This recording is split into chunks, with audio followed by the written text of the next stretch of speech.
Hello বন্ধুরা, আমি অঙ্কিতা। তোমরা সবাই কেমন আছো? আমি তো ভীষণ ভালো আছি। আর আজকে তোমাদের সাথে যেটা শেয়ার করব সেটা আলু পটল পনিরের একটা নিরামিষ তরকারি। এটা তোমরা ভোগের রান্নাতেও বানাতে পারো, দারুণ খেতে হয়। এছাড়াও তোমরা নিরামিষ যে কোনো দিনে ইচ্ছে হলে বানিয়ে খেতে পারো। লুচি, পরোটা, ভাত সমস্ত কিছুর সাথেই ভীষণ ভালো লাগে। এর জন্য প্রথমেই আমি কড়াইতে 3 চামচ মতো সর্ষের তেল নিয়েছি। তারপরে 5টা মতো পটল নিয়ে নিয়েছি, সেগুলোকে গায়ে হালকা খোসা রেখে গোল গোল করে চাকা চাকা করে কেটে নিয়েছি। এই খোসাগুলো রাখা যাতে পুষ্টিগুণটা ইনট্যাক্ট থাকে। আর লবণ আর হলুদ দিয়ে দেখতেই পাচ্ছ তেলের সাথে নেড়ে নিচ্ছি। ভালো করে একটু পটলটা ভাজবে, নাহলে পটল থেকে একটা কীরকম কাঁচা কাঁচা গন্ধ বেরোয়, যেটা ভালো লাগে না। আর আলুটা অল্প ভাজতে হবে, তাই পটলটা 80% মতো ভাজা হয়ে যাওয়ার পরই আমি আলুটা দিয়েছি। ডুমো ডুমো করে কেটে রেখেছিলাম আগে। তো আলুটা বেশি ভেজে ফেললে না আলুটা সেদ্ধ হতে চায় না, এটা আমি আমার প্রিভিয়াস এক্সপিরিয়েন্স থেকে দেখেছি। সেজন্য আমি আলু অলওয়েজ কী করি, একটু হালকাই ভাজি।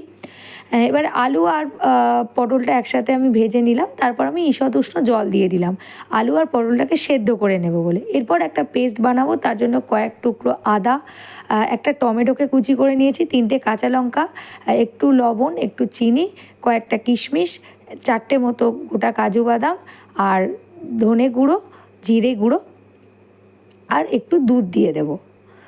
তো এবারে এটা একটা মিহি পেস্ট বানাবো। আর কাশ্মীরি লঙ্কাটা আমি ওই পেস্টের সাথে পরে মিশিয়েছি, তোমরা চাইলে যখন পেস্ট করবে তখনও মিশিয়ে দিতে পারো। এরপর দেখতেই পাচ্ছ যে আমি একটা কড়াইতে পনিরগুলো ভেজে নিচ্ছি। সাদা তেল দিয়েছি, একটু ঘিও দিয়েছি, তার মধ্যে দিয়ে দিয়েছি লবণ, হলুদ আর একটু ঝাল লঙ্কার গুঁড়ো, তার মধ্যে দিয়ে ভেজে নিয়েছি। তারপরে ওই তেলেই মধ্যেই আমি ফোড়ন দিয়ে পনিরগুলো তুলে নিয়ে ভাজা হয়ে যেতে লাল লাল করে ভেজেছি আমি, কারণ আমরা খুব একটা সাদা পনির খেতে পছন্দ করি না। ওর মধ্যেই ফোড়ন দিয়েছি শুকনো লঙ্কা, তেজপাতা, কাঁচা লঙ্কা, হিং, কালো জিরে, এই সমস্ত কিছু ফোড়ন দিয়ে দেওয়ার পর ওটা কষিয়ে নিয়ে তার উপর দিয়ে দিয়েছিলাম ওই পেস্টটা একটু কষে গেলে ঢাকা দিয়ে দিয়ে অল্প যখন জলটা একটু মরে আসবে, বেশিটাই থাকবে, তখনই আমি কাসুরি মেথিটা দিয়ে দেবো। কারণ কাসুরি মেথিটা যদি শেষে দিই, অনেকেই শেষে দেয়, কিন্তু আমার মনে হয় সেক্ষেত্রে ফ্লেভারটা ঠিকঠাক মতো আসে না। যদি এই ফোটানোর সময় যখন জলটা থাকবে ওই মশলাটার মধ্যে, তখন দিলেই কাসুরি মেথিটা আর কি ভালোভাবে ফুটলে পাতাগুলো কোনো মশলার সাথে, তখন কিন্তু সেটার টেস্ট অনেক ভালো আসে। তো এই যে দেখতেই পাচ্ছ ভালোভাবে আমি কষিয়ে নিচ্ছি ওই কাসুরি মেথিটা দিয়ে মশলাটাকে পুরোটা। এবার ঢেকে ঢেকে কষালে কি হয়, তাহলে তাড়াতাড়ি ওটা আর কি অয়েলটা সেপারেট হয়ে যায়, আর মশলার যে কাঁচা গন্ধ, আদা, কাঁচা লঙ্কা, সেইগুলোও চলে যায়। তো দেখতেই পাচ্ছ আমি ভালোভাবে কষিয়ে নিচ্ছি।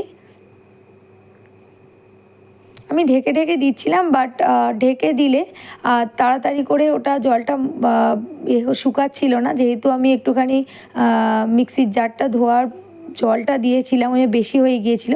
তোমরা অল্প জল দিতে পারো। তো এইবারে আমি যেটা করব, ওটা কষানো ভালোভাবে হয়ে গেলে আগে থেকে সেদ্ধ করে রাখা আলু আর পটলটা ওর মধ্যে দিয়ে দিলাম। আর যেটা দিয়ে দিচ্ছি সেটা হচ্ছে আমার কাছে কিছুটা পনির ছিল, ওই পনিরের আমি অ্যাকচুয়ালি পরোটা বানিয়েছিলাম, সেই পনিরই আমার কাছে এক্সট্রা ছিল, সেটাই আমি হাত দিয়ে একটু স্ম্যাশ করে দিয়ে দিলাম। তো তোমরা যদি ভোগের জন্য বানাও তখন তো আর এইভাবে বানাতে পারবে না, তো কারণ ছোঁয়া জিনিস, অন্য কিছু ছোঁয়া জিনিস বানানো যায় না। এর মধ্যে একটা পেঁয়াজ ছিল, আমি তুলে নিচ্ছিলাম, তা মা বললো আজকে তো নিরামিষ দিন, না দিয়ে দে, কোনো অসুবিধা নেই, ওটা রয়ে গেছে। তোমরা কি করবে, ভাজার আগে কয়েক টুকরো পনির তুলে রাখবে, কাঁচা পনির আর কি, সেটাই স্ম্যাশ করে এর মধ্যে দিয়ে দেবে। একবার করে দেখো, অসাধারণ খেতে হয়। পুরো ভোগের খিচুড়ি বা যে কোনো কিছু ভোগের লুচির সাথে দারুণ লাগবে। তো তারপরে আমি যে পনিরটা ভেজে রেখেছিলাম সেটা দিয়ে দিলাম, তারপর দিয়ে দিলাম ভাজা মশলা আমার স্পেশাল, আর গরম মশলা গুঁড়ো, আর একটু ঘি।